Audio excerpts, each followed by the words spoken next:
Hello everybody from Plant Reviews, today 14th of July and full summer, and I'll talk today about one of my favorite ground cover plants that I often use in pots as ground cover. Indeed, I have two Daphnes where I use this plant as a ground cover. But also it is particularly beautiful as a plant on its own in pots, and this is the false shamrock Oxalis triangularis.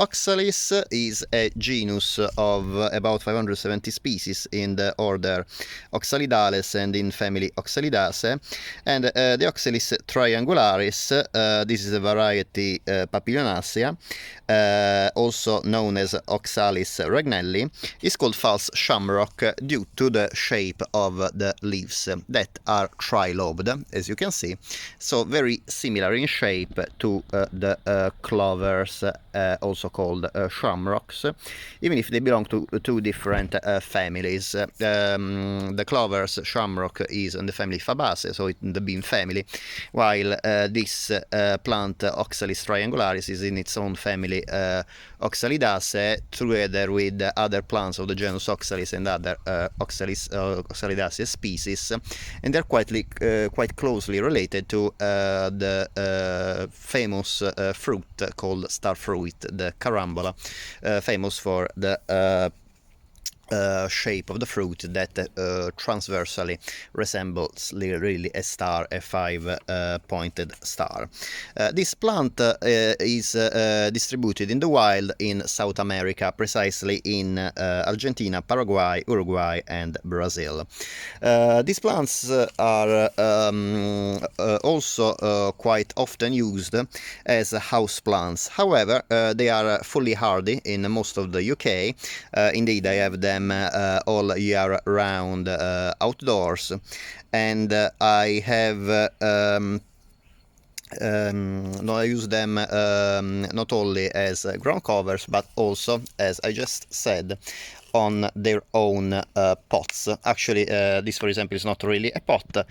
It is just a plastic box, a fruit plastic box of strawberries, just filled with some compost, and I put very small rhizomes. They look almost tubers of Oxalis, and they grow perfectly fine. I have another black pot with Oxalis triangularis, and again another fruit plastic box with Oxalis triangularis. The plant is a is a tuberous plant. It's small tubers about the size of a corm. They're about 1 centimeter long when you buy them, but they can actually reach even 5 centimeters. This plant is hard in most of the UK from zone 8 to 11, USDA zone 8 to 11, and is hardy down to -5 degrees, and its ideal exposure is light shade. The plant leaves are the main attraction of this variety. In the wild, the type species has green leaves. However, the variety that is most common in cultivation is this one, the purple variety. There is another variety that is even darker, almost black, while mine has a very dark purple leaves with a more intense purple, almost pink center. As you can see, it is actually a very beautiful pattern. The plant itself can grow up to 50 centimeter tall, and forming a clump also about 50 centimeters. However, in my conditions, I found that this plant usually stays about 10-15 centimeters, with the flowers usually topping the foliage a few centimeters above. I would say about 18-20 centimeters over the foliage. The leaves are, in addition to their peculiar color, are also they have another peculiarity in that they change position. They change, obviously, the position of the leaves according to the sunlight usually. This plant usually has extended leaves, so the leaves are flat, as in this case, during the day, while during the night they fold like an umbrella, in across the center. You can see in this Oxalis pot, as you can see, somehow the Oxalis started to fold its leaves like an umbrella. As you can see here, it is quite evident. I'm not sure why this pot of Oxalis decided to fold the leaves just now while the other two are flat. However, I found that sometimes if moving the pots from partial shade to full sunlight, this is another change of exposure that triggers the leaf movement. You can see here, indeed, that the most of the leaves are still not completely folded, while this one instead is. I think on the white background you can really see the way the plant fold its leaves. This is a feature that you can observe also when you cultivate this plant as a house plant, obviously. The flowers are very nice. They are tubular, pinkish white in the external part, and a little bit of a more intense pink in the inner part of the petal with a green throat. They have 5 petals and they're about 1 centimeter in diameter. I found that pollinators likes them, but this is not really a plant I would recommend if you want a plant for pollinators. Definitely there's many more species that produce many more flowers per plant, and this is definitely not one of them. However, this plant is mostly grown as for the ornamental foliage rather than the flowers. The plant is a perennial plant and doesn't have an external stem. Basically, the tubers, you can buy the tubers usually among the spring planting bulbs, and you can actually see one tuber here. I show you on this side, so I'll try to focus on the tuber. Hopefully you will be able to see. Yes. So you can see this brown area I am indicating here, this brown oblong shape. This is one of the tubers of the Oxalis, and from the tubers departs the flowers and the foliage of the plant. The tuber is very easy to plant. You just need to plant it a couple of centimeters below the soil, and it will produce leaves and flowers very few days after you put it in a pot and you start watering it in spring. The plant emerges directly from the tuberous rhizomes, and the tuberous rhizomes, in addition to be up to 5 centimeters long, are about 15 millimeters in diameter, and they are covered in scales. The leaf is formed by 3 sessile leaflets, as you can see, and they are each leaflet is about triangular. A friend of mine told me that they actually kind of look like butterflies, and I have to say it is a very graceful foliage. And also the peculiarity of this inner more intense purple, almost fuchsia, surrounded by the dark purple on the margins of the leaflets. It is particularly graceful in this variety of Oxalis. The flowering takes place usually from spring to autumn, and obviously in summer the plants, as you can see, are in full bloom. The fact that the leaves change position according to the light is due to cellular turgor. So basically how the water is pumped in the leaf of the plant, and it is called photonastic movement. Usually, as I said, they are flat, open flat during the day, and they closed at night. Now we are in the afternoon, so probably this plant decided to start folding the leaves a bit earlier. However, I noticed that sometimes when I change position from the pots, for example, when I move them around, if I have to water my garden from partial shade to full sun, I realized that also in full sun, again, the leaves fold. Today is quite a cloudy day, so two of my pots, even if now they're in a place that usually in full sun, I have still the leaves opened, while one pot is the leaves folded. It is quite strange because really the corms, I'm pretty sure the variety is the same, so I'm not too sure why one pot is behaving differently from the other two.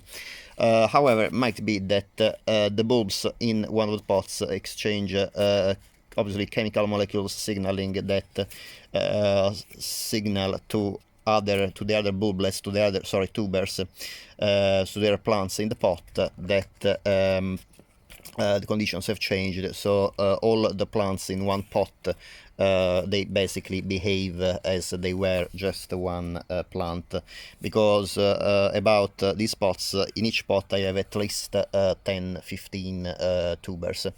I think the overall effect is quite nice, because if you plant the tubers quite crammed, you can see how beautiful and dense is the foliage, rather than having just 3 or 5 tubers in the pot.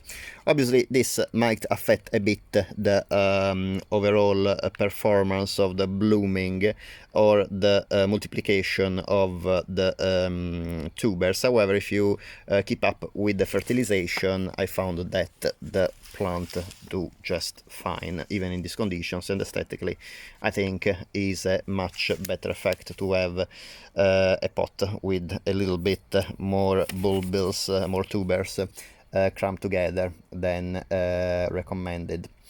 The plant, as I said, ideally in partial shade, however can be grown also in full sun. They adapt really to a wide range of soils. Ideally, anyway, the soil should be very well drained and keep some moisture, especially in summer, and especially if you cultivate this plant in a pot, because obviously pots during summer and can the water in the pots in summer can evaporate pretty easily. Definitely, anyway, I wouldn't recommend these tubers in waterlogged conditions, because as most tuberous plants or bulbous plants, they really do not tolerate waterlogging and can rot easily. The way I cultivate this plant is easy. Basically, my pots, both these and the pots with the Daphne, I will post a link of a video with enough Daphne, where you can see actually below the Daphne Oxalis Triangularis as a ground cover. I leave the pots all year round outdoors. I live in Kent, so here winter temperatures can go down, usually down to 0 or -1.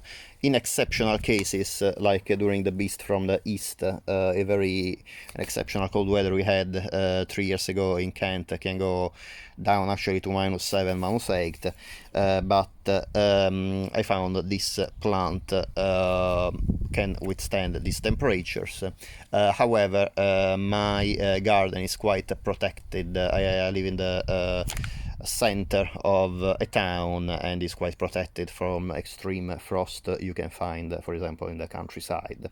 However, here temperatures up down to -7 or -8 have been perfectly tolerated by the bulbs, as long obviously as you keep them in well drained soil.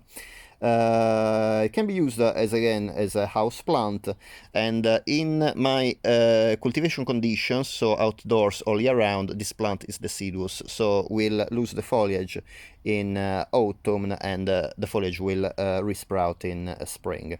If you live in a very cold area, so below USDA zone 8, I would recommend to keep the bulbs in pots and enjoy them from spring to early autumn, and then lift the bulbs and keep them in a cool, dry place, ensuring that it is kept frost free, or at least over with temperatures over the -5 degrees.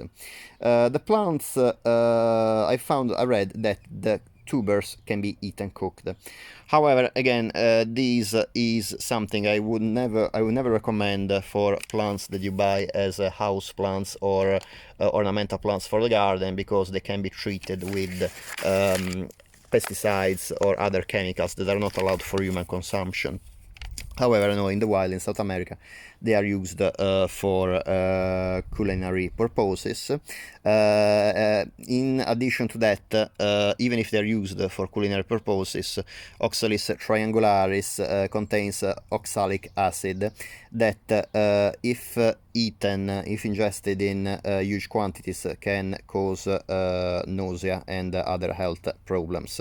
So it's always better to, I found that even in the wild, even if collected in the wild, it's always better to limit the number of tubers that you eat, as well as of leaves that contain also oxalic acid.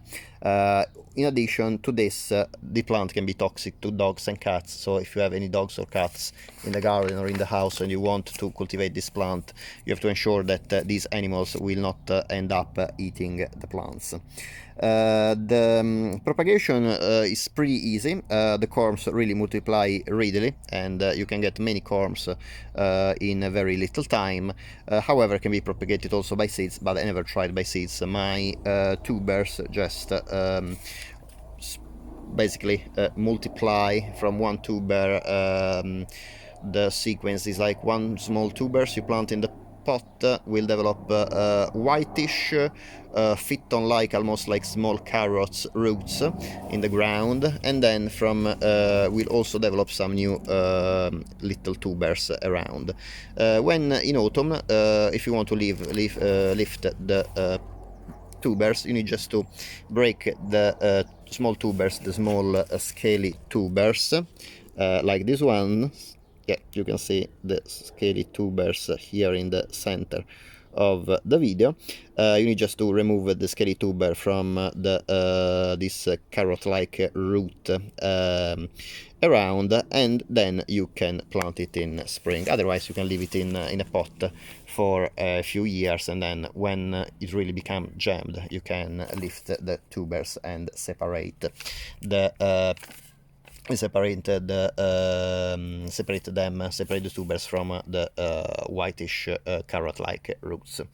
Again, very easy plant to cultivate. In summary, again, partial shade, well-drained soil, very easy to keep. It is, I would say, a foolproof plant that you can get in garden centers and online, and also is quite cheap. Usually you can buy 7-8 small tubers for about 3 to 4 pounds during the spring sales, but often this is one of the plants that is left on the shelf for a while, so most of the tubers I bought them on clearance, about 75% discount, and in the UK you can find them in Dobbies or in most garden centers anyway, and online is also a very easy plant to find.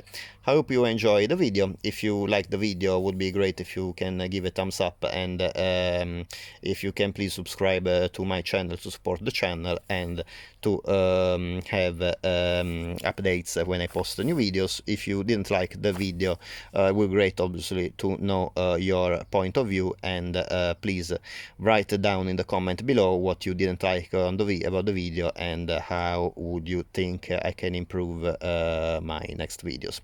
Thank you very much for watching, and I hope to see you next time. Bye.